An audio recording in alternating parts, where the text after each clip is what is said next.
শেষে ঠাকুরমা এবং স্বামীজির আতুল চরণে প্রণাম জানিয়ে বলি যে সে 18-19 বছরের ছেলে, সে রাখালে ঠাকুরের মানসপুত্র, সে সত্যিই মানসপুত্র। কেন বলছি? কারণ বাবুরাম মহারাজ, যোগীন মহারাজ, তুরীয়ানন্দ মহারাজ এরা যারা ছিলেন সেই 16 জন পার্শ্বদের মধ্যে, তারা কিন্তু দেখেছেন যে 18 বছরের শিশু ঝাঁপিয়ে যে ঠাকুরের কোলে বসে যাচ্ছে।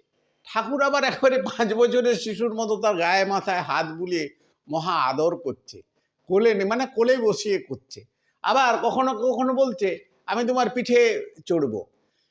কেউ কেউ দেখেছে ঠাকুর অত বড় ছগড়াগনি, মানে ঠাকুর খুব বলবান সুন্দর চেহারার অধিকারী ছিলেন, তো ওকে মানে পিঠে নিয়েও ঘুরেছে, এরকম দেখেছে।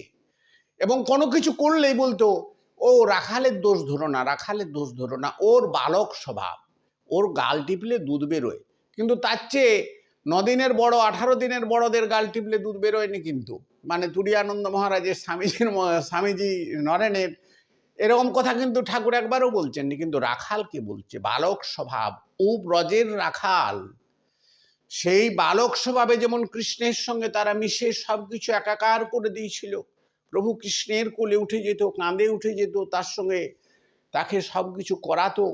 তাদের কোনো ভাব, কোনো বিচ্ছেদ মানে ভিন্ন ভাব ছিল না, অভিন্ন আত্মা তারা, ঈশ্বর এবং ভক্তের অভিন্ন আত্মা। সেই ভাব ঠাকুর দেখেছেন, সেই ভাবেই রাখাল একবারে বালকভাবে সম্পূর্ণ পরিপূর্ণ। পরবর্তী জীবনে এই যোগেন মহারাজ বলছে যে 5 বৎসরের শিশুর মহাভাবে মহা আনন্দে আমরা একবারে আনন্দে একবারে উচ্ছ্বসিত হয়ে আছি এই রামকৃষ্ণ মিশনে। এইটা বাবুরাম মহারাজ, যোগেন মহারাজ নিজে লিখছেন।